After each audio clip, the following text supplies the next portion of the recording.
Okay.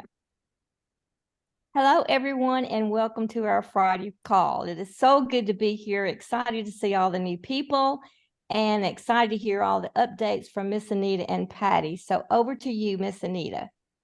Thank you, Carol. Welcome, everybody. I'll just start by sharing my screen. It's been a while since we've had this call, so it's nice to be back. Can you see the screen? You're up. Thank you. So the agenda for today's call is to go over the Growth Points Rewards application, the why and the how, and also to discuss the points consolidation. So I'll just start by going to the next screen. So on my growthpoints.com, we've updated the login register pop-up. So now you see a nice clean login register pop-up. So it's been updated. So when you log in, on that application, you're going to see 9 dots. So on the application, you'll see 9 dots, and what you're going to see here is the 9. You'll log in, you'll see 9 dots here.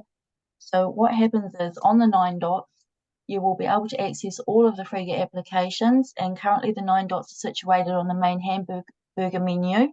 This is currently being updated, and the 9 dots will be moved to the right of the About and Pricing, so it can be accessed from a logged out position. So you'll see it here. What we're going to do is we're going to move it up here so it can be accessed from a logged out position. Now on those 9 dots, you're going to be able to access all of the Frega applications, and the applications that are under development will be grayed out, and we're going to have more added before release, such as the Hub and Knowledge Plus. So that's how you're going to access all of the Frega applications, will be from those 9 dots. So you're going to start the screens you'll see will be like this, and they'll all be uniform, and they're all going to look very nice. So that's just an example of some of the screens that you're going to see when you click on those 9 dots. Now, when you do log in, you come to a statement, and this is your Growth Points Reward statement. And the statement will show your qualified points and your cash account balance. So that cash account balance is the money that's in your Incommodate account. So when you click on a specific growth point, it will take you to the merchant statement. So you click here, it'll take you through to the merchant statement. You'll see all the ins and outs of the points there. And you'll also be able to click a chat bubble to chat to the merchant. Now, if you want to become a merchant and reward your customers, you click on the apply now. So that's currently on this menu here, but that's going to be up on those 9 dots that we spoke about before. So you're going to go there, you're going to click set up now, and you're going to go through step 1. You're going to agree to the terms and conditions. It's the terms and conditions there. Now, don't worry this is going to be recorded, and we will be putting up a user guide. So I just want to take you through the process today, so you've got some sort of familiarity with how the process works, and then you can access the recording and the user guide later. So you'll agree to the terms and conditions, and you'll go through to step 2, and you'll add your branding to your growth point. So you'll describe your business name, your growth point, upload your image, and then preview. And what that will do is you'll see if you like it. If you don't like it, you can go back and add a new image, etc. If you do like it, you'll click to accept, and then you'll go through to set your initial reward level. That's what you want to reward your customers. So the reward level can either be a percentage of the transaction or a set dollar value, as per the terms and conditions of use. The minimum value at which such rewards are issued shall not be less than 1% or more than 5% of the transaction value, or a set dollar value. So you must click update to set the value. You click here, you must click update to set the value. And then also, this is what happens if you want to put in a dollar value here. So you do have that choice. Now, then once you've set your initial reward level, you'll click to set up, and then you will be advised within 48 hours of the outcome of your application. So what will happen is you'll receive an email, and it will give you a link. Once you're accepted, when your application's been accepted, you'll receive an email with a link to your merchant dashboard. So you'll come to your merchant dashboard, and this is what your merchant dashboard will look like. Now, I'm just going to take you through each of these here just very quickly. So the mechanics of the merchant dashboard, you've got the claims process, setting the reward ratio, updating the currency, the business code, rapid transactions, auto approve, adding a single transaction, and bulk uploading transactions. So in regards to the reward level, that's what you set when you initially applied. That can be changed at any time, at any number of times. Just note that if there are any transactions pending, they will be processed at the new value. So if you're changing that, just note anything will be processed at the new value if it hasn't already been processed. Now, when the merchant has selected a percentage of the transaction as a reward level, when they open the claim screen, now you'll see on the merchant dashboard that was one of those buttons. We can go back to the merchant dashboard later and just have a quick look at these. So when the merchant has selected a percentage of the transaction as a reward level, when they open the claim screen, it will open in a new tab in a logged out position. So there's no login button. And what happens is the merchant's code populates here. So this enables the merchant to have the window open with no way to breach the privacy or security in instances where staff may be serving tables. So that's just so basically that's what it says. The merchant can have it open. The staff can be carrying it around to tables and entering content into there, and there's no way of accessing the actual merchant dashboard. So that just keeps everyone safe. Now, the reward ratio when a dollar value is selected, if you select a dollar value, sorry, that was just a screen to show you what you do when you select the dollar value. So in regards to currency, if you update the currency here and you have pending claims, it will affect the value of the claims in the hopper, and these will process using the updated currency. And also when you update the currency here, it does update on the Frega profile and vice versa. The business name is the name you select here will be what shows up in the customer client's point statement and the email communication your customer clients receive when their points have been allocated. Rapid transactions. So what you can do with the rapid transactions is you can enter in a default amount, and once that's been activated, when the merchant clicks to open the claim screen, the transaction invoice number and activated dollar value will auto-populate the claim form, and all the merchant needs or customer needs to do is enter the email address and click send. So that value can be changed or cancelled by the merchant at any time. I know some of this might be going over your head a little bit, but we'll just want to get it out there and get a basic understanding of how it all works, and then you can go through with your consultant later and discuss it all then. So if the merchant has selected a dollar value as a reward level ratio, it will not be possible to use the rapid transactions function. That's what we were just looking at then. Recurring transactions, so the claim form opens, but in this instance where the merchant enters text into the email field, a list of email addresses for previously awarded customers or clients will appear. So you can just click on that email address and click process. So we've tried to think of all the ways that a merchant would use it or someone would use it and cater for all those ways. So in regards to auto approve is where the merchant sets an amount for any claim equal to or below the activated default value will be auto approved. So the merchant can void a transaction if anyone takes advantage of this, or they can also change the value or cancel auto approve at any time. So these are the buttons here that we were just talking about here. So those are those buttons here. And as you can see, all of this updates in real time. So as soon as it's done, it updates and it processes with these values from then on. The merchant may not have an email address, so here they upload an invoice number and amount. So this is when they upload a single transaction. So what we're talking about now is these two parts here. So they'll upload a single transaction, and this then goes to outstanding transactions until it is claimed by the customer. So we'll cover those outstanding transactions shortly.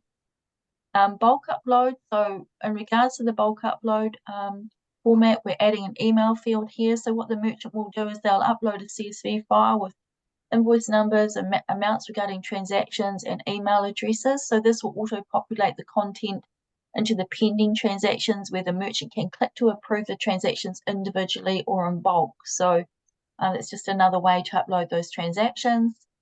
And I won't go through these, but you can have a read through this later and see what each of those means and what each one does. Now the customer statement. So on the merchant dashboard, you've got your pending claims, recent claims, outstanding trans, voided claims, and valid claims. So that's what we just spoke about here. You've also got the customer statement. So what you can do is you can enter your customer's email address and it'll populate here. You'll click on this value here. and it will show you all the transactions that have been done for that specific customer. So you can click through and it'll populate for each one. So you'll be able to drill down on your customers, that one customer, and see all the transactions that have happened for them. So they might say to you they haven't received their points or whatever. So you can just click here and just see what's been going on there. I just want to say a huge thank you to the testers who have been patiently waiting for weeks to test this application. We're working on the final pieces to finalise it now. We're just working on the application process for the approvals and the emails that are sent out regarding this. And we're also working on the emails that go out to the customer clients regarding new registration claims. So thank you everyone who's been patiently waiting to test this. It's very much appreciated. So that is how the claims process works for the customer and the merchant. So as soon as we get that release, we're going to go back and cover the legacy issues that were in relation to the Invest Plus claims. Some of those aren't adding up as we wanted them or expected them to. So we're going to go back and look at those. We also, as you know, we're also going to consolidate the points. So we're going to consolidate all the points to be 39 million growth points, and that consists of the Frega points, knowledge points, and growth points. And whatever's qualified at that time will remain qualified, so there'll be no changes there. All the units will be consolidated, and details will follow regarding this in the coming weeks. And the withdrawal process, work to complete the withdrawal process once the growth points reward application has been released will resume. And this will include a full reconciliation on all accounts. As you know, there were people who had funds transferred from Commodite to Frega accounts. We've got to reconcile those and send those funds back. Two-factor authentication. So if you go to make a withdrawal, you'll receive a push notification or some form of authentication that you have to go through to make sure that it is you requesting the withdrawal. And also you have to KYC yourself, and we'll talk more about that in the coming weeks. And also the affiliate program will also be implemented simultaneously, so we'll talk more about that in the coming weeks. And as you know, we've got those remaining tasks on the agenda to fix, such as the Knowledge Plus issues, the broken link on the hub, the notification icons on the hub, and the legacy issues regarding the qualified points. So there's a lot of work to be done, but we're getting through it pretty well and pretty happy with our progress. So that's the report back from me. Sorry if I talked really fast. I'll stop sharing and hand you over to Paddy. Thanks, everybody. Thank you, Nita. I'm just going to attend something on the Zoom account quickly. Jonathan, I don't know if you want to give a little bit of a background as to what we've been doing with the South African team while I just sort something out on the account quickly. Sure. So Mo and Zayda, who are with us today, they're part of the team, South African team, and we've had some really good meetings together. It's been great, and I think we've already evolved a lot of what we've been talking about in the last couple of meetings. The spaza shops in South Africa are something that were kind of new to me. I didn't really know that, but I know a similar thing from my wife's from St. Lucia. They have little corner shops as well, and they're a thriving community and a fantastic network. And of course, those are supplied by wholesalers. And what we've been talking about is how to salt the mine, to get people going to really move in South Africa, because these communities, each little spaza shop has a local region where they'd supply various families and so on, and they're all vying for the little benefit. But of course, they also don't have an easy way of connecting with people. But there's a fantastic opportunity because everybody's mobile phoned, they're all ready to go. And a lot of the merchants locally in South Africa, according to Zayda, is that they're looking for opportunities to spread awareness of what they have to offer. So on the one hand, we've got the local shops with foods and supplies and so on. On the other hand, we've also got the trades and the crafts and all of these things.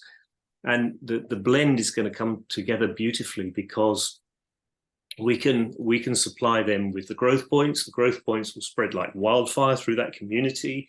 We have the opportunity to give everybody £10 worth of growth points. And we've been explaining how the value of those initial growth points is going to climb very rapidly. The Rand is a very low value currency, so they're going to see some appreciation quickly. And also we're looking at ways of speeding up the return. So where we have the £50 limit, for example, where we've got an initial level that you have to reach to get to £50 to then withdraw some cash. That could be more difficult in South Africa, but there are ways that I'm sure Paddy will go into where we can actually witness how much money's coming in for a merchant or an individual. We see that reach a certain point in a month's revenue stream, and we can say, okay, we can project forward. We know that they're good for £50 worth, and we can actually give them a cash advance. And that will, of course, create some enthusiasm, because then everybody knows it's real. They see what's happening. That gives them a little spur to get on and get moving. And once that initial capital comes through, then because their monthly revenue is climbing all the time, if they spread the word faster, that means that they're going to get the next potential release of an advance fund. So yeah, it's very exciting, because the value of the Rand gives a special opportunity for acceleration right at the start. I think it's going to be very beneficial for all involved, and they're with us tonight. Thank you, Jonathan. Thank you for that. I had to quickly sort something on. I realized was the unpaid account, which I've just sorted out now. It's now the extended time. Okay. Okay. Thank you very much. It's a quick catch-up on recovery. Thank you, Jonathan. I appreciate that. And Anita, if I can just give a bit of background, I'm just going to share my screen, and just to show you something here. All right, one sec. Okay, and then we'll go into why we've done what we've done. All right. Okay, this is going to be the landing page for growthpoints.com. It's bootstrapped for the mobile phone as well. But I'd like to, before I actually go into that, let me just give a little bit of a background to our initiative and where we got to where we are now. Okay, as you know, in the beginning of this year, a group of us got together. We decided that we wanted to, we needed to take Frega where we were now, and we needed to materially change our position. We got up to sort of 13,000 hub pages, obviously members in 182 countries around the world, and we reached a sort of a certain level of revenue, but we really needed to move that needle. We know we've been on this journey a long time together. So we sort of got together. I started the initiative called the Drivers Initiative, and I reached out to a lot of the more active members around the world. And in our drivers group, we've got 52 members now. And we then started to have a series of meetings 2 or 3 times a week, and just to sort of get an idea, how can we take Frega where we are now and to really change our position. So we set some sort of goals. We said, like in any mission, anything, you've got to have a mission. What are we looking to achieve this calendar year? And our vision was to get to the point where we want to get to a point ultimately one day in the world where every single person in the world, every single organization, every single business in the world must be using at least one Frega product, one Frega application.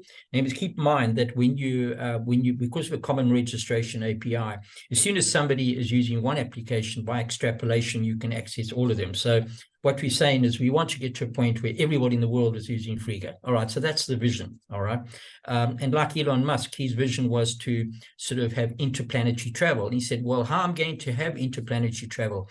And he sort of realized in order to achieve that vision or that purpose in life, he had to do one thing. First of all, he had to get into space. He had to get a rocket into space. And his first rocket didn't work. The second one didn't work, and the third one eventually got into space. And then from everything that he did, every iteration of what he did over the last couple of years, and it's been close to over 10, 12 years now. His first rocket was 2008. In the last 12 years, he's been able to get to the point that he can do it almost faultlessly now. So he had the same thing. So how are we going to get to the point where we were there to where we want to be by the end of the calendar year? And we set ourselves a goal. So we said, okay, we want to have a 10-fold increase in the number of hubs. And again, I'll explain the reason why a hub is important. But we wanted to have a 10-fold increase in the number of hubs from the 13,000 to 130,000. We want to have a 10-fold increase in our revenue distribution. We all wanted to start to seeing a good return on the money that we've all invested in time and effort in over the years in getting to the point where we are. And the only way we're going to achieve that is to get the numbers right. We wanted a 10-fold increase. And we then sort of said, right, how are we going to do that? We identified the core product, the entry point, and we realized that for Frega to be successful as an ecosystem, we've got to be able to address a customer's needs. What are the customer's needs? And our customer, and I'm looking from a business point of view at the end of the day, if we can't provide a service to a business, it doesn't matter. We're never going to ever be successful. So what are the three things that is important for a business? First of all, they want to find ways of reducing costs. They want to find a way to become operation more efficient and effective in what they're doing, and they want to increase their sales. I've yet to come across any business that doesn't want those three things. So we said, okay, how do we actually accomplish that? And we looked at all our applications. We looked at the ones that have been sort of fairly successful and the ones that are less so. And we started prioritizing which ones will be the entry point. What is the messaging we want to get across? We know what the core product we want to achieve, but what is the message? So we then identified the three main products, and that is Growth Points, Besorted, and Knowledge Plus, with Growth Points being the entry point, where we would bring customers on board. And then as they start gathering the data, they would use Besorted, Knowledge Plus, and all their other applications in order to be able to sort of better manage the data they've gathered. So that's how we put it together. So we then, all of us got together in the team, as I say, technical team, from a marketing perspective, all of the drivers that want to be part of this initiative, rather than sit back and worry about it, let's sit back and do something about it. And as I say, 52 of us got together and we started to plan. What we then did was, and then we set certain goals. We're looking to go from the 13,000 hub pages to 130,000, 135,000 by the end of the year. We then said we wanted to get 500 merchants using Growth Points by the end of the calendar year. We want to be in a position where at least 250 businesses are using Knowledge Plus and Besorted. And if we achieve those goals by the end of this calendar year, with those numbers in place, our revenue would have increased 10%, and all of us will be getting a very good return on our time, effort, and rewards that we put in over the years. We then started to understand what's the message we want to, the main thing was how to approach your customers. What is it that's going to work for them? We looked at our existing interface and we said, while it's very good, that's not something that's going to actually get merchants excited. So we started to relook at the whole user experience, and one of the things we looked at is the way to gather a customer, and the way for merchants to solve their problems is we needed to show that there's value in them gathering their data. So with that, Jonathan, we put a whole lot of videos together and we started to put in the machine together. Now, what I've found we've done is that a lot of businesses we're coming across is we say to them, I'm ready to help you to reduce your costs, helping you to operate, to be more efficient in how you operate and to increase your sales. And the way we're going to do that is for you to be able to start gathering a database as to who your customers are. And the easiest and most effective way of gathering a database is to get them to register to claim their reward points. That's the entry point. So we then made the points branded reward points, and we made the process whereby you can claim reward points, process them, claim them, and get them, which must be seamless, frictionless, and easy traction. I know that Anita's gone into a whole lot of technical detail now, but from a practical point of view, you'll find there's a lot of practical use of how we would get points to people. We looked at that whole sort of process. Sorry, I'm just getting somebody on board. So what we then did was it goes something like this. Now let me just get the entry point. So I'm going to show you the screen. One sec. This is Growth Points. All right, now let's just say I'm a merchant now, and I've gone and I won't go into the detail. I've gone and registered for Growth Points, and I'm starting to use Growth Points already. As a merchant, what I'm able to do is the minute somebody claims their Growth Points and get accepted, they get my branded Growth Points. So it'll be, let's say, Peter's Lawnmower Services, or it could be Seats for You, or it could be Curious Ventures, or it could be, there's so many businesses that we've signed up here ready to start the ball rolling. There's a lot of them. Each got their own branded Growth Points. But these branded Growth Points have got two, let me stop sharing that quickly, I've got two very special properties.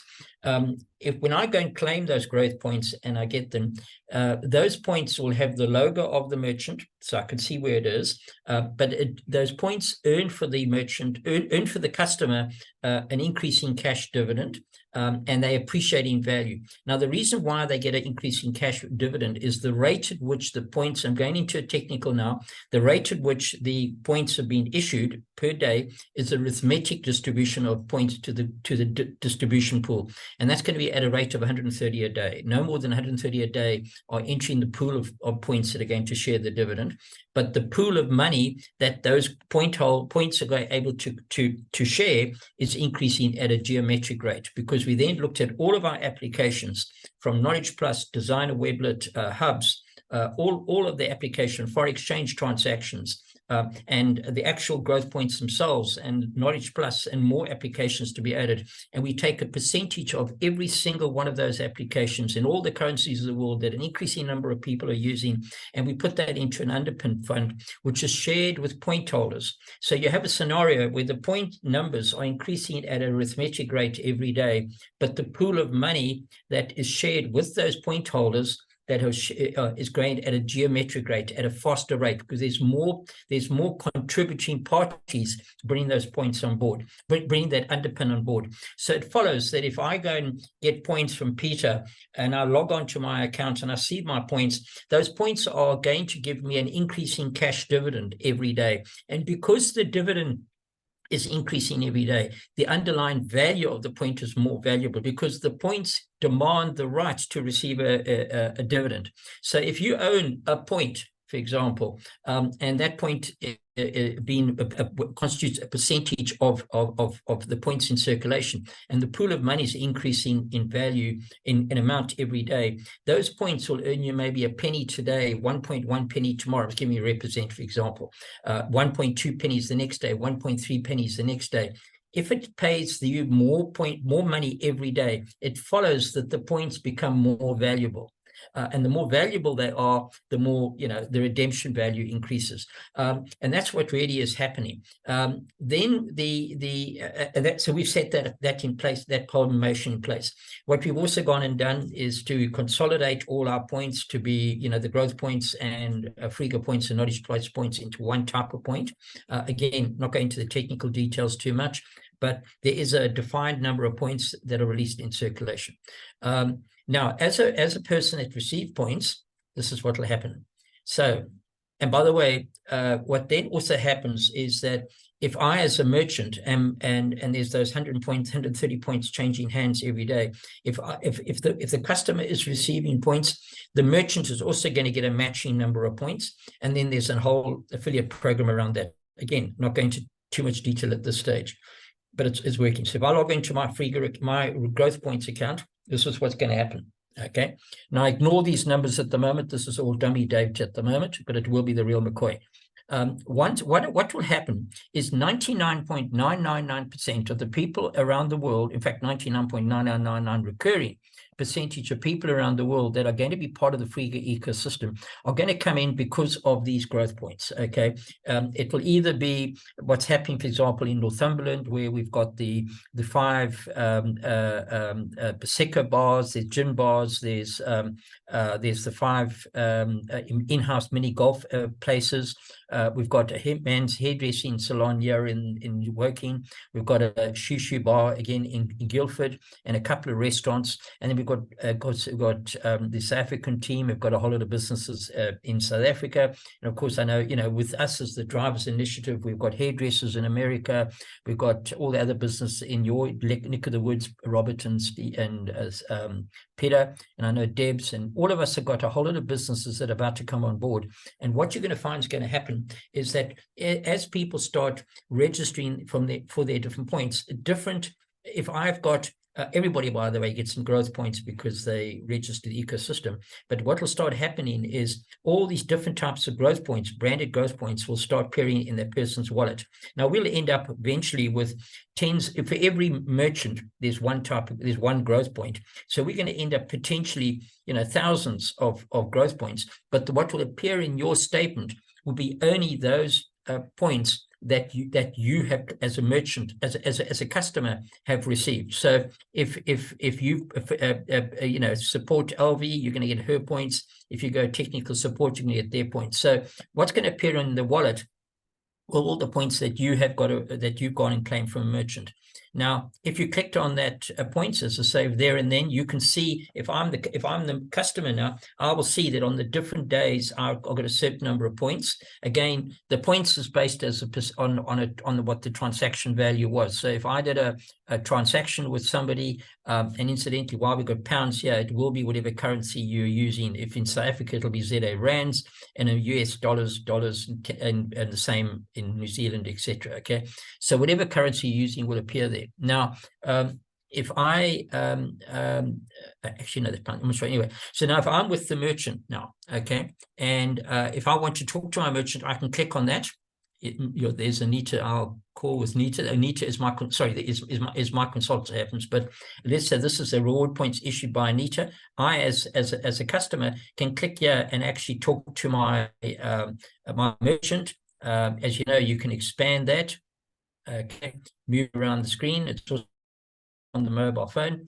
Similarly, if Anita needs to, if the merchant needs to speak to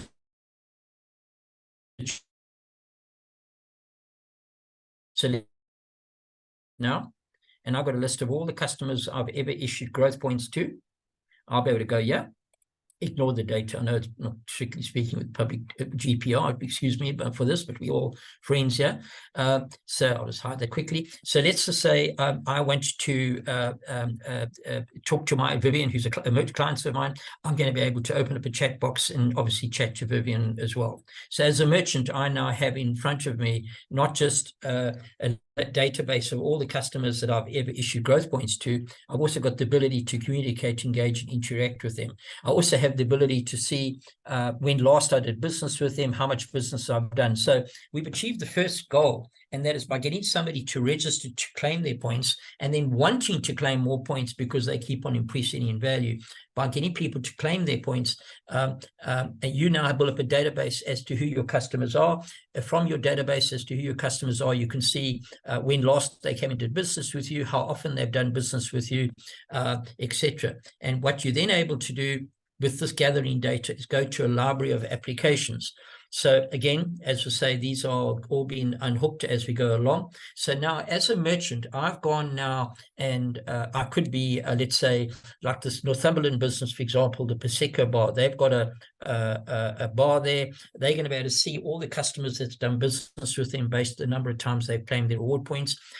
Because they've gone in and put the transaction number in the claim, and if they tie that back to the till system, and their till system in turn goes back to the product, what they are able to do is see from that transaction number what that client bought. So now, as a merchant who up to now has people have come in and gone out and done business with me, I now have in front of me a record of everybody who's ever done business with me. I have a record of when they last came here. I have the record as to what they bought from me the last time and how often they've been here. But I also have the ability to communicate with them. I can click on a chat box. I can click on, and I can actually send them messages.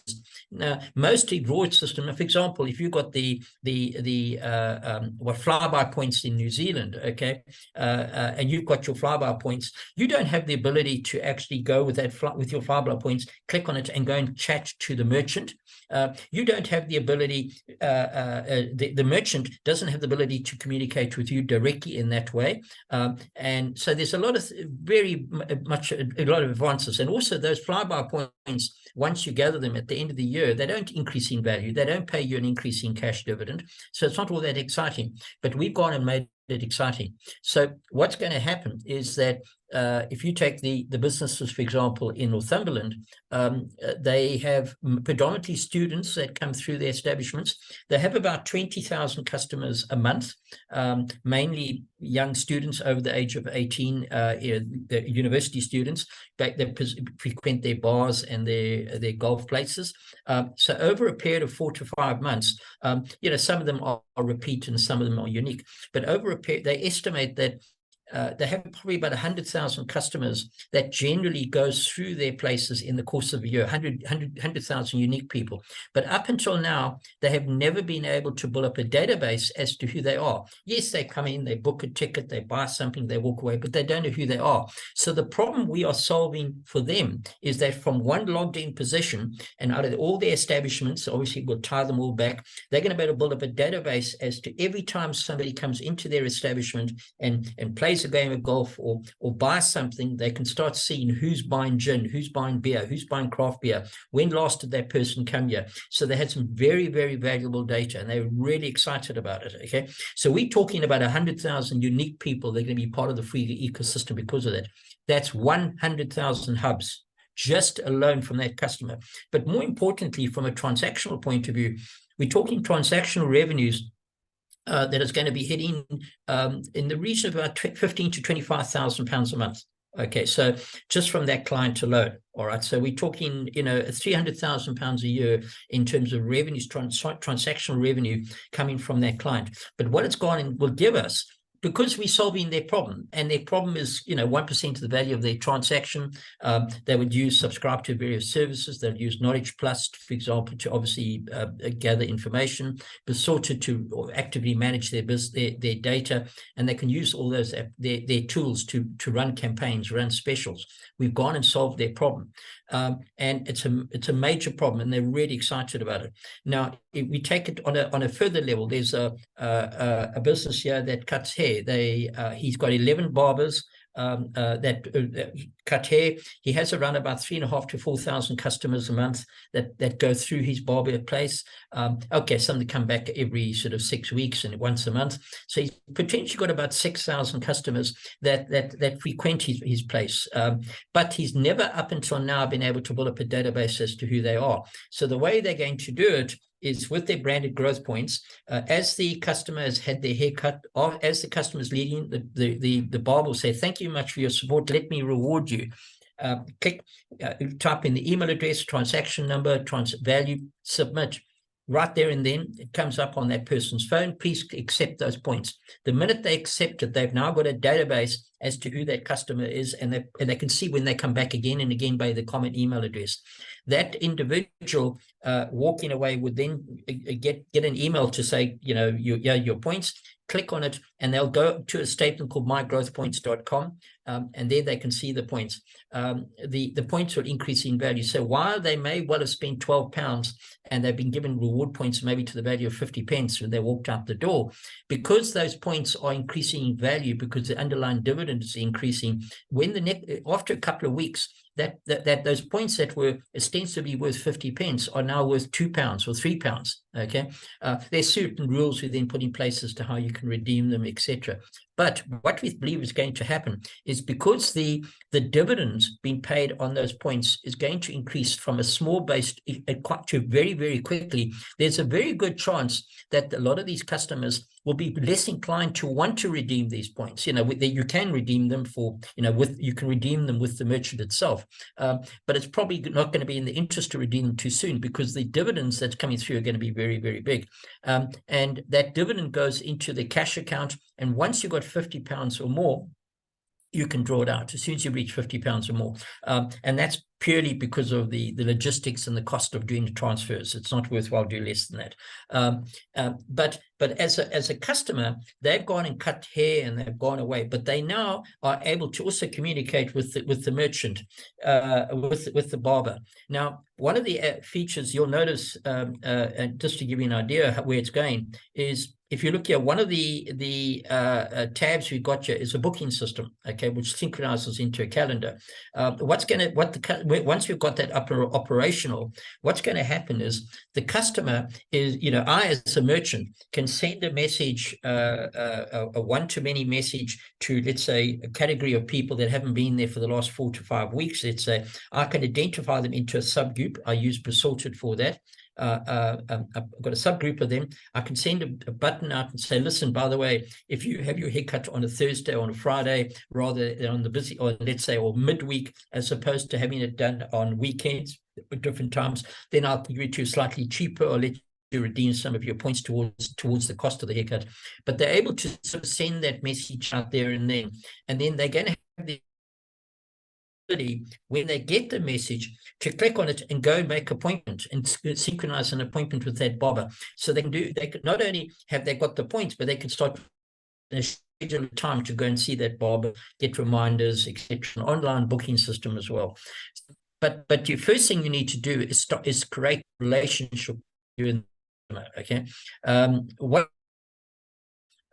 We've spoken to a business like that. Up until now has not been able to build up a database. They're very excited. We had the same with the shisha bar, where pre-pandemic he was doing about £50,000 a month in terms of business. It took him a while. Now that he's reopened, he's doing about £25,000 a month, and he has not been able to find out where customers were. If he had a database who his customers were from prior to pre-pandemic, he could have done something about it. He doesn't want to fall into that vulnerable situation again. So what he's going to be doing is using his branded growth points to reward customers in order for them to build up a database. Every time they buy something, they're going to give them the reward points. The waitress is going to go to the table. Thank you for your drinks. Yeah, let me reward you now. Click accept the rewards. It builds up a database. They can then, from their database, see when last that person did business and run deal of the day specials, etc., etc. Okay, a very valuable tool. Again, 1%, 2%, they to set the rate at which they want to reward customers, but it creates a phenomenal tool for them to solve their problem, and they're really excited about it. That alone would bring in about 12 to 1,500 new customers. Okay, a new 12 to 1,500 hubs alone. Then speaking to Mo and hashtag humanity and Zaid in South Africa, it's been a really exciting working with you guys. And I know as once we release growth points, we're going to be focusing on quite a few of the bigger merchants, as you yourselves have said, but there's also the spaza shops, etc. So we're going to work very closely with you guys to start getting this whole initiative going in the spaza shops. Now, there are 200,000 spaza shops in South Africa, but there's obviously a lot of other business there as well. So we're very excited about that, because it's going to give us we've got a really meaningful way of being able to empower people to start gathering data, like the way a spaza shop would do it. A spaza shop has probably got about 200 to 250 regular customers, I imagine, that frequent them because they're in a particular location, and the immediate surrounds, they've got their customers that come through to them. What the spaza shop would be able to do is, over the course of a month or so, if they will see their customer coming in, and all they do when the customer comes, buys whatever they've bought, they would just pull up their phone, say, look, yeah, I'm going to reward you now, and put some reward points, branded reward points, click submit. That customer will get their phone, accepts it. The minute they accept it, goes into the wallet, and those reward points start earning that customer and the merchant as a matching reward points cash dividends. Now, the beauty about this is that in the case of South Africa, while you're dealing in rands, the dividends are from all the currencies of the world. So you're in a unique situation. For the first time, it's good that the rand is weak, because you're going to earn some pretty good dividends around the world as an underpin on those points relatively quickly. And what's going to start happening is that the merchant and the customers are very quickly going to start seeing, hang on, I've got money coming in. And as you say, we're looking at various ways of being able to get to that threshold of the £50. And the way to do it is that once we see that customer and that merchant is starting to get at least 50 Rand coming into their passive income account or their cash account, it won't take much for us to do that. And we know it's predictable, it's recurring, and it's 50 Rand in the last 30 days. Based on that, we'll be able to advance them 1,250 Rand, because it may be 50 Rand this month, it'll be 75 next month, 150 Rand the next month, 250 Rand the next month. It'll literally go like that. So though the cash advance is 1,250 Rand, the 1,250 is enough to get us over the £50 threshold that allows us to do the transaction. So we would look at ways and means of it giving that advance, so that customer and the merchant relatively easily will get to the point where the customer is supporting that merchant, and next thing the customer says, well, hang on, I've got this money coming in here. When it gets to a certain extent, we can give them an advance against it, and they can actually draw it, and we can send 1,250 Rand to their bank account. And the minute they get it, it's going to be very real. They're going to say, wow, I've got this money. It really does work. And you're going to find that customer, good news spread fast. You know, the customer said, gee, all I did was support a merchant that I normally support anyway. From a merchant's point of view, the merchant will build up a database of 250 customers relatively quickly. And let's just say the merchant now has got at their fingertips 250, and the merchant's going to bring in a shipload of let's say, there's a product, there's a whole bunch of cooking oil or product coming in maybe on Friday. What the merchant can do is take their phone, pull up that subgroup, do a one-to-many message and say, you know, I've got, if you want to put, just email, you know, send a chat message back to me, but would you like me to sort of bulk buy from me? So if you're wanting to get 25 kgs of rice, just let me know, I'll do a bulk buy, and this Friday I'll get it in. So with one press of a button, they can get that up to 250 of their clients there and then, who will be inclined to want to do the business with them, because every time they do business, there's more rewards and more cash coming through. So they're going to say, yes, count me in on that. So the merchant's going to find that they're going to build up a database. They're going to suddenly find, I've got these pre-orders out of the 250 customers, 100 of them says, yeah, count me in. So now they can go and do a bulk purchase, knowing that on Friday, those then notify them with one press of a button, say, right, the stuff's going to arrive tomorrow, come pick it up. Now that's an example of how they would use these tools. So the merchant can now build up a database who their customers are. They can do bulk buying for their customers, and actually then, you know, get repeat business, and obviously help their customers to save money. And their customers in turn are going to start earning some pretty good money as well. That's just an example. And good news like that spreads fast. All right. So it won't take long where the merchant's going to be doing very well. And the spaza shop, who's, you know, four blocks down, is going to say, well, how come I've got customers that normally frequent me are going to start coming across to this other spaza shop, because he's issuing branded growth points, and those guys can earn cash returns on their money. Guess what? That merchant's going to start doing it as well. So that's an example. But in a nutshell, by using growth points, we have a tool that allows somebody to build up a database as to who their customers are. We then give them access to a library of tools where you can take that data in your hub page. You can create sub hubs, which is using Besorted, you know, to sub the data into a subgroup. You may have a group of people that like buying rice on a regular basis, or cooking oil, or whatever the product that you want to bulk buy on. You put that group together, and with one-to-many chat message, you can actually communicate to them as special. And that's just an example of it. And there's a lot more going. So what you're going to find is going to happen is that, and then obviously an increasing number of merchants are going to come along who are going to need support. So another thing we've then gone and done is that we've gone and looked at the ways when the fees come in, how we distribute the fees. There's obviously consolidating everything into an auto buy situation with the growth points is one thing. The other thing we looked at is how do we actually reward consultants in a very compelling way. And we're making it a lot more attractive for consultants to earn some pretty good money. So, and that's also built into the new algorithm that we're releasing.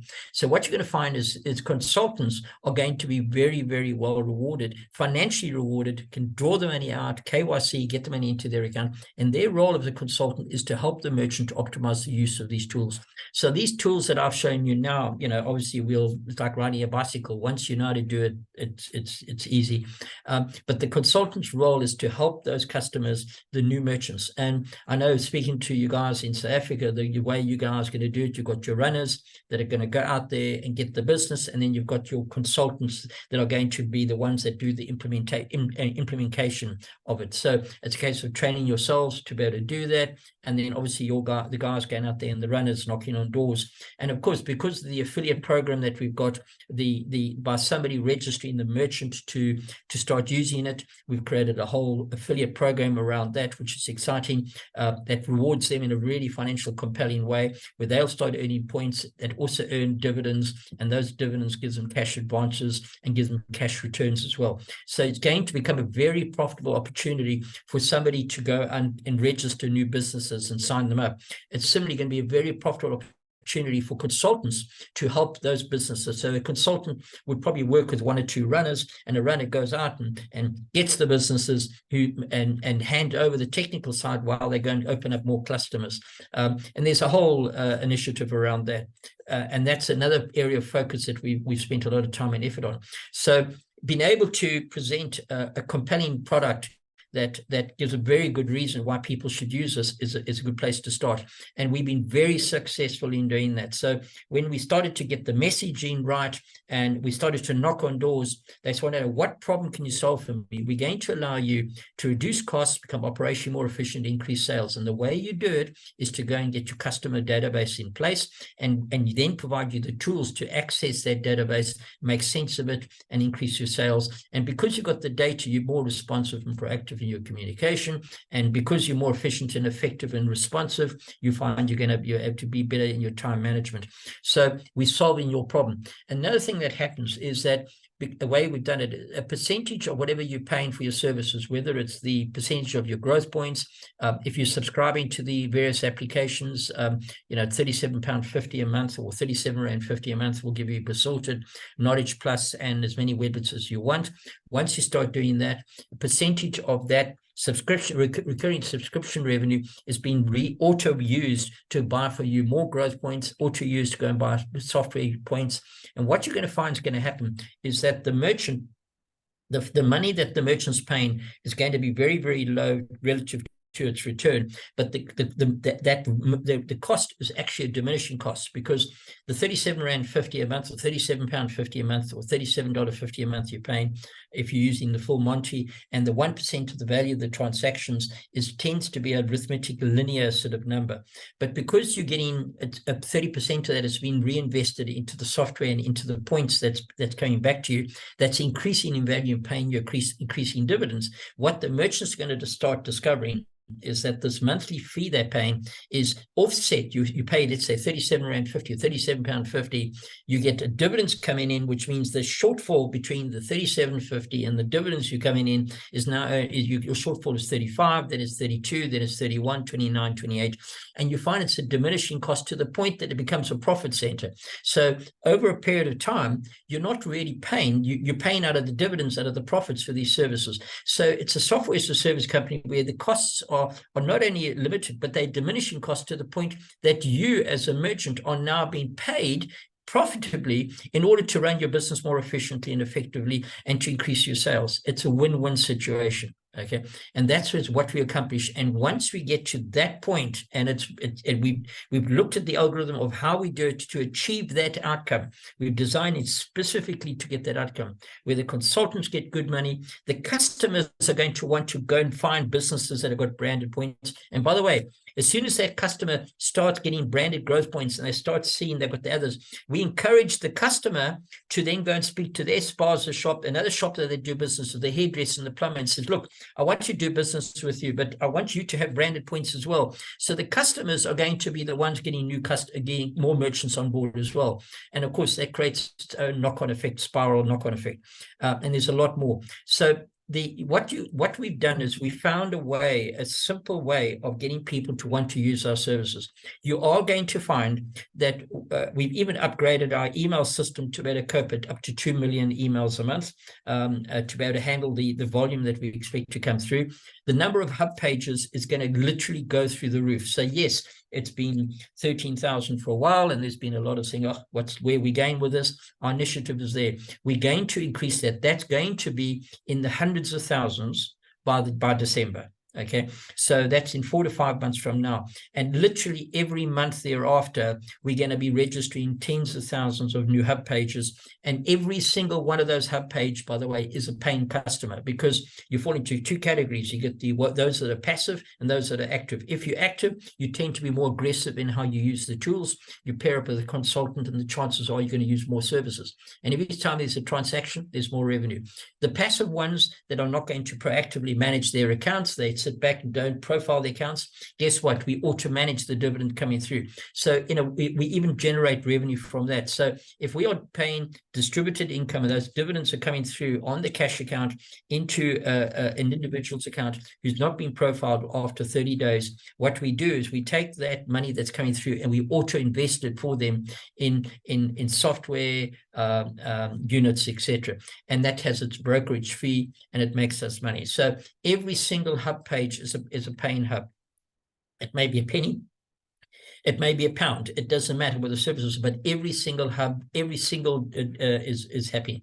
Now, on the hub side, every hub is like a silo hub. It's a data hub. So as an individual, once I log onto my Frega account as a customer and I log into my growthpoints.com, what I've actually got behind that is my data. I've got a hub page. I've got all the tools that you can go behind it. I may see it as something coming from my growth points, but it is there. But all the data is gathering there. Okay. Now that's where it gets very interesting, because on the 15th of May or 18th of May this year, we received unsolicited an offer from a business interested to get involved in financially with Frega. Okay, they contacted us via our Contact Us call center. It's a UK-based company. They represent some pretty high-powered, very, very, very well-oiled received private equity funds. And we started to have some pretty extensive discussions with them, to the extent that they indicated they would be interested in taking in major share, if not all 100% of the shares of Frega. Okay. What we then realized that there was a lot of secretarial stuff that we hadn't sorted out. So what you're going to find, and that's the registration of the trusts, all our shares.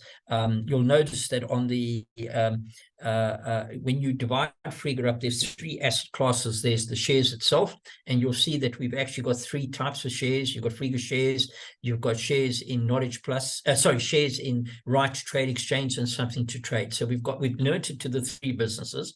Whatever shares we've got as shareholders in Frega Limited, we've got a 10-to-1 ratio of that same number of shares in the Something to Trade and Right Trade. There's a few things we've got to do to get the right numbers there. So that share register, that share stuff has been done. I'm busy. I've just finalized the sort of with the wording of the various trust documents, where I represent you as shareholders, as a trustee representing beneficiaries, being you as right holders to those shares. So it saves on the secretarial side, and you'll notice we'll start putting that up in the next few days. There's a box that I'll put up, and you'll be able to pick up how many shares everybody's got, and there's the trustee that explains how we register the corporeal rights to your shares, the beneficial interest. So that'll be put in place. The other things, 2 asset classes you've got are points and software units. Now, any transaction that may come about, and I think there's a prospect of it being pretty good, with regard to the purchase of the shares in the company, does not impact in 1 iota the points that you got and the growth points that you've got. If anything, if a transaction goes through, and I believe there's a good chance we can pull that off, if a transaction goes through and the companies are bought for a large amount, obviously we'll need to put it to the vote, and that transaction takes place, it's going to give us access to a lot more capital, and it allows us to expand substantially globally very, very fast. And there's a whole lot of technical advantages to us. But what we've left it is that one of the things that is really big right now is artificial intelligence, and there's tens of billions of money has gone into a lot of software IT tools relating to AI.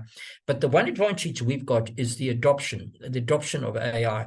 And picture the scene. If I'm a merchant or a customer with mygrowthpoints.com, we've got a silo of data, of our hub data in place, and I've got all this interaction. I know who I'm chatting to on a regular basis. What we're going to be able to do is, through what 3 words, identify your location. For example, if you're a merchant, we're going to put what 3 words, your location. We're also going to record the fact as to the nature of the products and services that you sell. And anybody buying from you on a regular basis, we can extrapolate that until they KYC themselves with us. We can extrapolate an understanding as to their location. So there's a lot of information we can start gathering, that email address is more than likely within a certain radius zone of a merchant they support on a regular basis based on their what 3 words. So we can actually identify their location. Based on that, we can start also knowing what it is that you buy on a regular basis. Then what we will do is through artificial intelligence, AI, we are put behind the fact that we know your location through what three-word location. We have an idea as to who you interface with, what it is you're buying, etc., etc. In terms of the GDPR regulations, the data we gather is that we're allowed to gather the data that can help you to optimize your use of the platform to the optimum way. We can't sell that data to third parties, and we won't sell it to third parties. We're not allowed to. It's illegal to do so. But we do know what's important to you, and we make you client-centric. By us now putting an AI integration behind your chat box and behind your data, you effectively are building what is an AI PA, so that we through artificial intelligence you can put a person, you have your own Alexa type persona behind your chat box. So what's going to allow you to do is that if you are based in a particular area, and we know that what the weather conditions are going to be in that area, it's hot, cold, or whatever the situation is, or you may be a merchant, or you may be somebody that buys a regular product from various people at different times, through artificial intelligence we can actually pick up what it is that you buy and start, you have your own PA.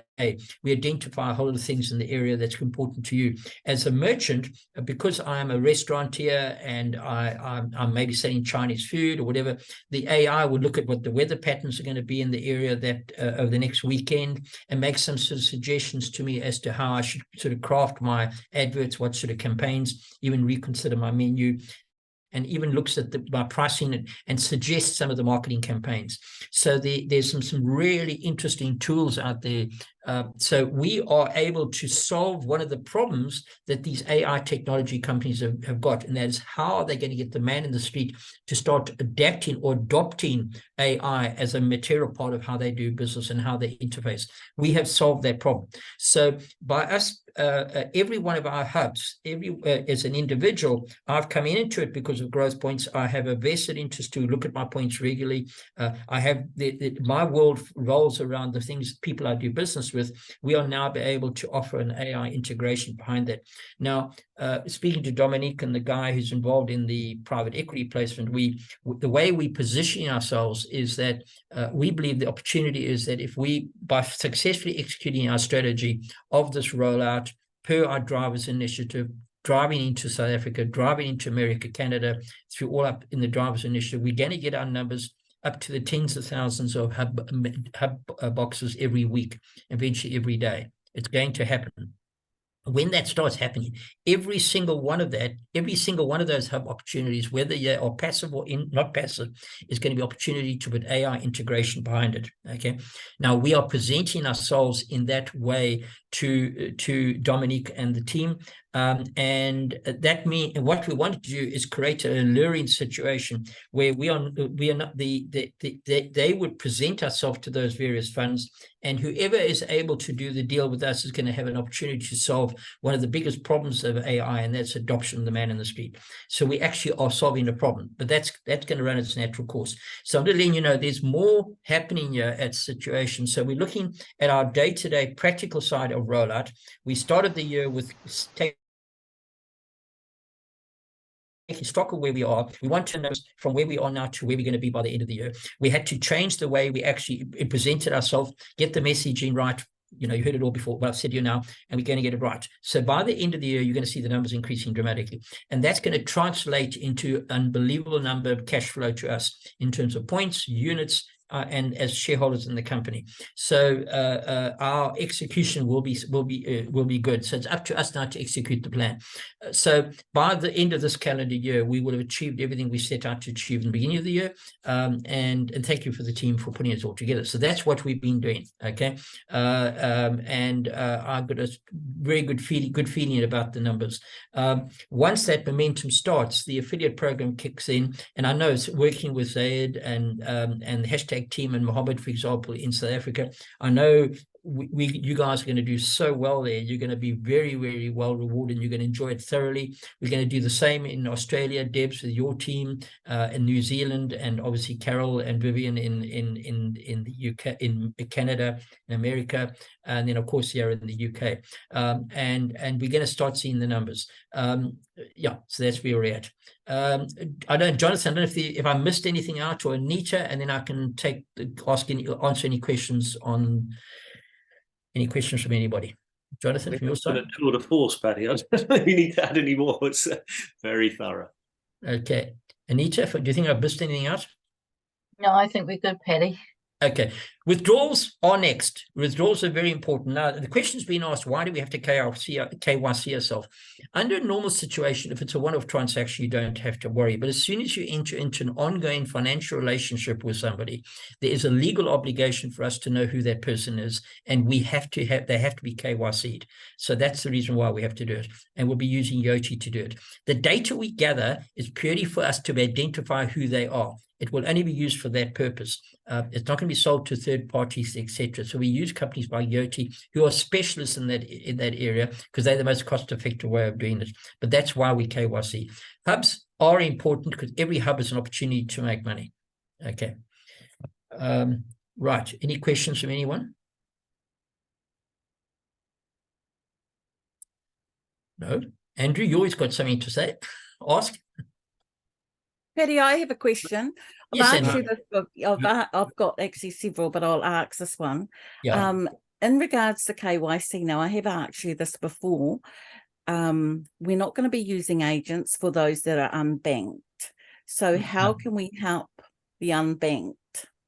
Well, you can't use an agent because as soon as under what authority is the agent? Because if you do that, you can be money laundering for a whole lot of people by saying, "Oh, I don't." Well, banks use agents for people that don't have bank accounts. So yeah, but then how will we get around those that are unbanked? All right, picture the scene. All right. You may say, "Oh, I'm representing this person. I'm their agent." Okay, but the ability to create false accounts and money laundered accounts is unbelievable. So the way we at this stage we can't solve all the problems initially. At this stage, we can only deal with those people that have got existing bank accounts. Okay. However, once we've got the volume right, and that's the reason why we hold back and push in Frega money through with the MasterCard and Visa card, is that we need to get the volume right. So we'll be able to solve that problem in the phase 2. But initially, we can only deal with those people that are able to show that they are KYC that we can put into a bank account in their name. But I accept the fact there's 2.7 billion people in the world that don't have access to bank accounts, but now will have the ability to have access to money. At that stage, we will then start introducing Frega money with our own Visa and MasterCard on volume. But then the way we would KYC that person, in other words, it goes into their bank account that we will set up for them with the sort code and account number, IB number, SWIFT number. And the way we will KYC them is that we will identify not what by using what 3 words as a location, and by able to say it's not too much what they say about themselves, but what everybody else says about them. So if you have 10, let's say 10 to 20 to 30 people that interface them on a regular basis, and they buy from certain merchants on a regular basis, and we can start building up a profile using artificial intelligence and everything, we can identify that that person is who they say they are. There is ways of doing that. So we'll get to that point, but you need the evidence, you need that data to get to that point, and then that will meet the criteria. So that person won't need to worry about an agent. They will themselves, because of the data and through AI, we can identify that they are who they say they are. And we'll use what 3 words to identify, and that solves the problem. And then that will address the problem that the MasterCard and Visa are going to require of us to be able to, and our banking as a service partners. So we tick all the boxes. That's how we'll solve the problem. But we're not going to be able to solve the problem initially. And by you saying, "Oh, I'm an agent representing so-and-so," and what authority? You're not a lawyer, you're not an accountant. Your lawyer can do it because a lawyer has a trust account, and they would then satisfy themselves. There are only certain agencies that have the right to do it, but a man in the street can't say, "Oh, I'm an agent representing that person." You could be an agent representing a whole lot of people in money laundering, so it won't work. It doesn't fly. So it opened up to abuse. That's why it won't work. So, but to solve the problem, we're not going to solve the problem initially. We will solve it in phase 2 or phase 3, whenever that's going to be, when we've got volume. Okay, now you did say that Yoti will be requiring our identification. We have to do it every 3 months. No. You did mention it in once a year. our chats. No, once a year. We have it's the legal. If you look at the various legislation, it's very unclear, but it does say on a regular basis. But the rule of thumb tends to be once a year. we need to update it, but it doesn't have to be, it's what you call a light touch. It doesn't have to be a full KYC. It could be just the fact that if your data has changed, we can update that changes, but it's once a year. Okay, thank you. The other two, I did have other three questions, but you've answered number two fully. So the other two questions I had was about AI. Now, we had talked about this one. AI is quite prevalent, and a lot of companies will be adding it to their own apps, and as to be competitive with to have a competitive edge over other companies. So can you explain, and we did talk about this in one of our drivers' meetings, just so that those that weren't there know how Frega is using AI with our own apps. An example, you talked about the use of third-party apps. We're not using, at this stage, we're gathering data. We're not using any particular AI, but what will happen is that the parties that we are talking to, whoever becomes our equity partner, will more than likely be an AI fund, one of the companies that have gone invested. So we're probably using the AI. So what we are selling to them is that we've got these tens of thousands of clients or potential clients coming on board every day that are potential users of AI. That's going to be, easy subscribers to wanting to use your AI tools. So we're going to make ourselves attractive to them. At this stage, we're gathering the data, and you'll find that whoever is the one that becomes our equity partner, whatever those terms will be, and that could be through a joint venture, it could be an equity position. We don't know how that will turn out, but we are making ourselves alluring and attractive to that party. So if they come along and they make us an offer that we like, obviously we go from a corporate government point of view, we've got to go to all our shareholders. There's a normal process before you can do a sale like that, because it affects all of us. But once we do a deal like that, the AI entity that's going to be the AI will be the ones that we do the deal with. So we don't have any AI preferences at this stage. We'll just see whoever works, who is the one that works for us, who's got the right equity deal. And so have we got any, because you have mentioned a few in the past, are there any in particular that stand out? Because for our search, for our Knowledge Plus, they've also got AI. Goldia have AI. AI is, I mean, there's thousands of different ways of doing it. At this stage, I haven't made it. We don't have to make that call. No, at this stage, we're data gathering. We're not implementing any specific AI tools yet, But we can decide. We don't even have to worry about that.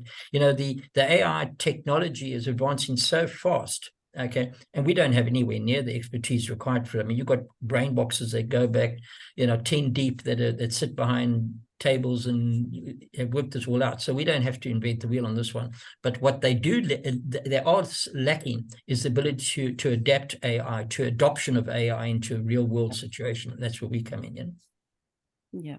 And the final question is, because some people don't understand domiciliary currency, so I'd say that was another kind of commercial value. Can you explain to people the domiciliary currency?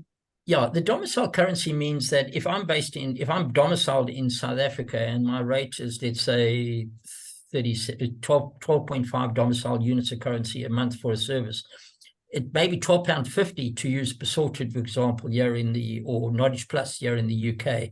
But if you're in South Africa, it'll be £12.50. If you're in New Zealand, it's $12.50 New Zealand. Australia, $12.50 in Australian and America, etc. So that's what we mean. So and if you're in India, it's 12.5 rupees, and same as in wherever you are. So we just make it a lot more affordable for people to use our services. So that's quite an advantage for us, for our members. Okay. Thank you, Paddy. You've got a hand up. Hi, Paddy. Hi, everyone. Paddy, I just wanted to check with you. Previously, I was KYC'd by Yoti when we first started using them and withdrew some money through them. Yeah. I think you might have answered this. Obviously, that was some time ago. Yeah, Will I have to go through that process again? Yeah, unfortunately. And also they've updated their stuff since then, Heather. So, yeah. So we're just going to do it again. I mean, the number of people that were KYC'd was negligible in numbers. So we'll just do everybody, start from scratch, And how long do you think it's going to take to do this account reconciliation stuff? You mean to reverse transactions and all that? Okay. Yeah, you know, I've sold a whole lot of units probably about 18 months ago. Yep. And so that And then money's money been sitting went there. into the, yeah, no, it went into the income account, then you transferred to the Frega account, etc. Yeah. Yeah, I'm aware of that. That's So- not that difficult to do. All we'll do is, again, we sort of said, well, it's academic. Let's just get growth points going because, you know, we can solve one problem, but let's try and effort to get the best thing, to get the biggest punch for the time we have. That's been the focus. Okay.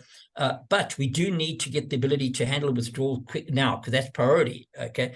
But until then, until we had a lot of thousands of people needing that service, it's not, let's get 1,000 people needing the service.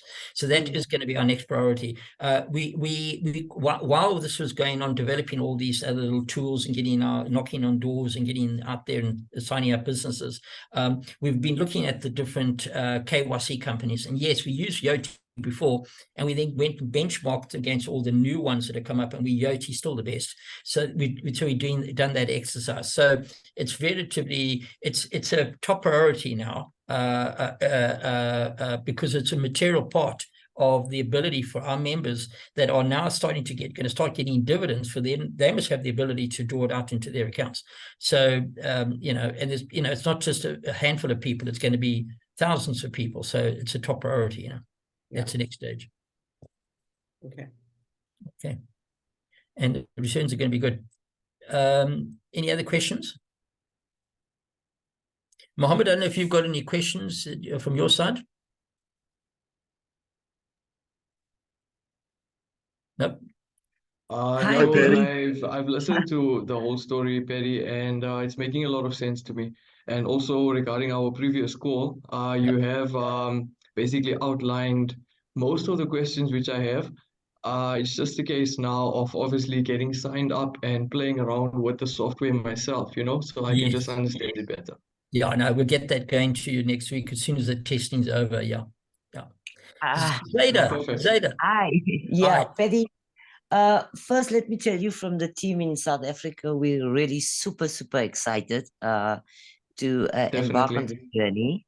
Good. I mean, you see, I've got my own IT team also. Oh, yeah, no, I noticed and I noticed you've got more women than men there, Zayda.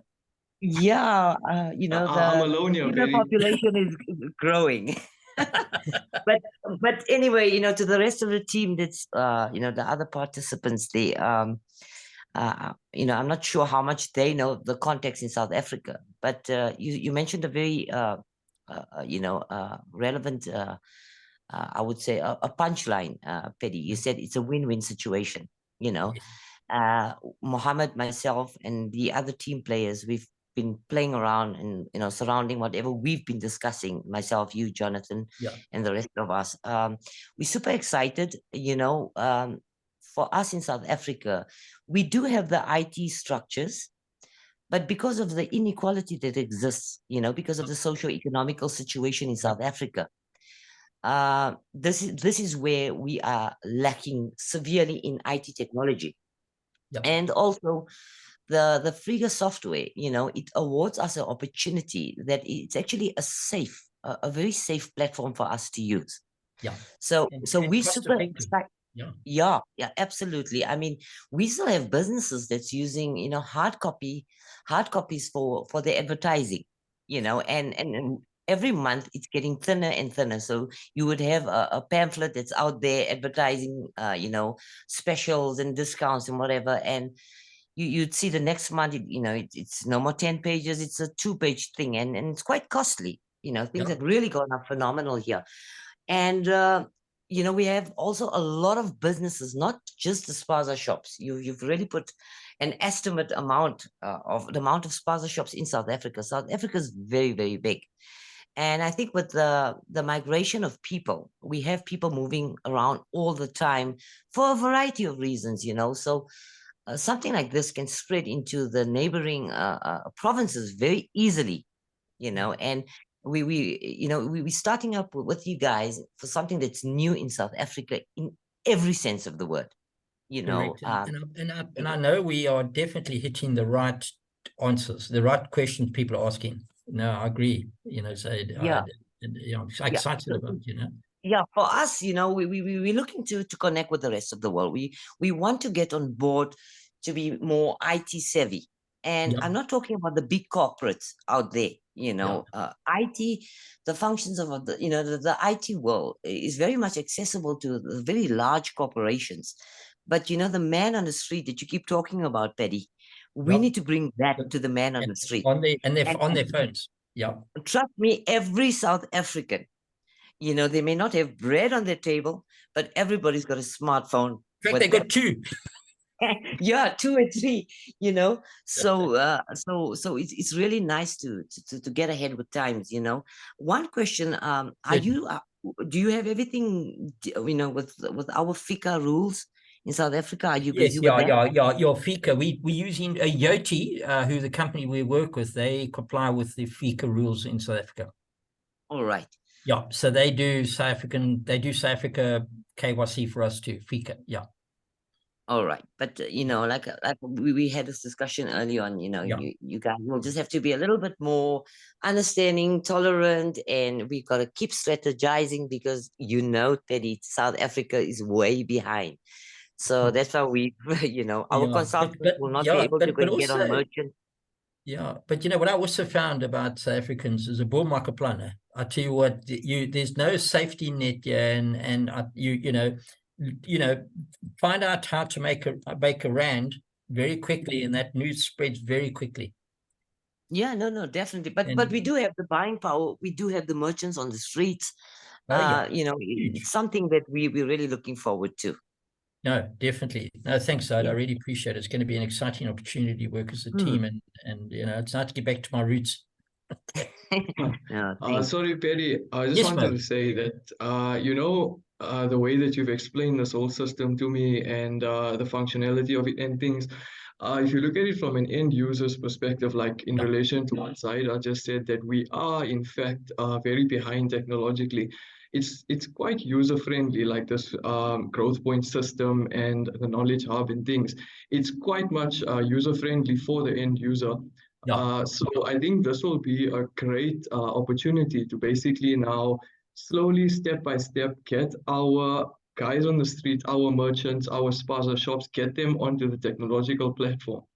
Definitely. And like I said, once you see the effects of these growth points and things, it's just going to spread like wildfire. Oh, it will. And one thing about the spaza shops, you can imagine when it goes through the township, it'll be like a wildfire.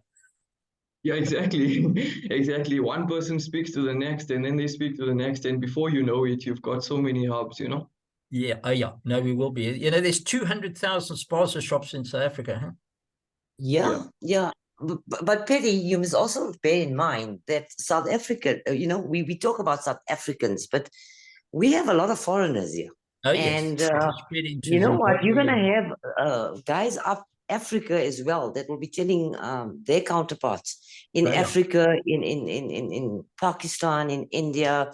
They're from all over the world. The country has become very, very diverse. Oh, yeah. No, it's the diaspora people of South Africa all over the world, Yeah. Absolutely. So, we're really looking to see some fireworks there will be fireworks. Getting the software out globally. No. We'll remember this call we had now. We'll say, a year from now, we say, we started this. We say, oh, hell, look what's happened, Exactly. Paddy, just quickly. Yes, with regards to say foreigners in our country who don't have the necessary identification documents and things, would it be possible to get them on the Yoti KYC system and things by means of an email or something like that? I know, looking at Yoti have gone, they're very mindful of the fact of what is required, what's happening, so they've gone and dealt with this problem. Yoti been around for about 10 years now, easy, okay? And they're addressing the whole situation. They're the ones that are working with social media and say, right, if that person, it's not so much what that person says about themselves as what everybody else says about them that makes them real, So there are ways and means of identifying who a person is. And I think they're spending huge amounts of time and money. If you go to Yoti .com. Go and look at their website and go and see what they're doing and how they are actually addressing the whole problem of identification. They are way ahead. And of course, AI is going to help us tremendously as well, because we're going to be able to build up patterns, and those problems will be solved. So I don't believe they're impossible to solve. Another thing on that, actually, Mo, is that, of course, just because you can't KYC yourself or FICA yourself yet doesn't mean you can't get moving. It's the withdrawal that is a problem for, but you can still build up a bank and get affiliate rewards and do all of those things. It's only once you need to withdraw the funds that you need the KYC. And so if you spend 6 months sorting everything out, by the time that 6 months is up, there's going to be a solution. Yeah, we'll come up with a solution. So basically, it's just when it comes to withdrawing. So like for a foreigner who doesn't have the identification, they could then just go to their local merchant and transact as they normally would. They would transact. Transact. They can use they redeem their merchant points for payment. Okay. So whether or not they have the identification, whether it's in place or not, at that point they still are earning from their points in the transaction. And then it'll be very much like an M-Pesa situation in a way, because what they would use, they can use their points as to redeem their points with that merchant for a voucher, then goes and buys the products and service. Okay, understood. So we'll solve the problem. We'll solve it. It's a positive problem. Let's put it this way. Yeah. Okay. Yes, Martin. I just want to know, if we have a couple of Frega accounts, so KYC, how's that going to affect each other? Well, what you'll have to do is you can only go into one particular bank account. So if you've got a couple of accounts, you can KYC it into the same bank account. Those 5 accounts into the same bank account, but one bank account for those 5. That's fine. But you've got to identify yourself. Yeah, because I've got different email addresses and stuff. Yeah, that's fine. But when you get to KYC, you're still going to go into the same commercial account. Yeah, that's all right. I just worried about. No, it won't be a problem. It won't be a problem. Yeah. Okay. Good. And yes. Whatever happened to Ice Cube fundraising? Well, we considered it, but it's just the process is going to take too long, and we thought, well, let's get the machine working. So, but if we can get the machine working successfully, we don't need to worry about that. And in actual fact, we can trade ourselves into this situation. The revenue is increasing dramatically every month already, and we are really this is the last 8 months has been a lot of tense work. It's about to unhook, and I believe we won't have to worry about Cube. Was it Crowdcube? Yeah. Crowdcube. Okay. Yeah. All right. All good. Okay. Anybody else? Any other questions? Perry, sorry, while you were talking about AI, you mentioned something called What 3 Words? Yes. What is that? Okay, What 3 Words is a company. I'll put up their website here quickly and show you what it does. What it does is What 3 Words. I'll just bring it up. Okay, all right. So what 3 Words have done is there it is there. Okay, they've gone and taken the world. And they've divided the world up into a whole lot of individual cubes, 3 by 3. So this probably doesn't show it all that well, but if you go to what3words.com, Mo, and what they've done is they've taken the world and they divided the world up into grids, 3 meters by 3 meters.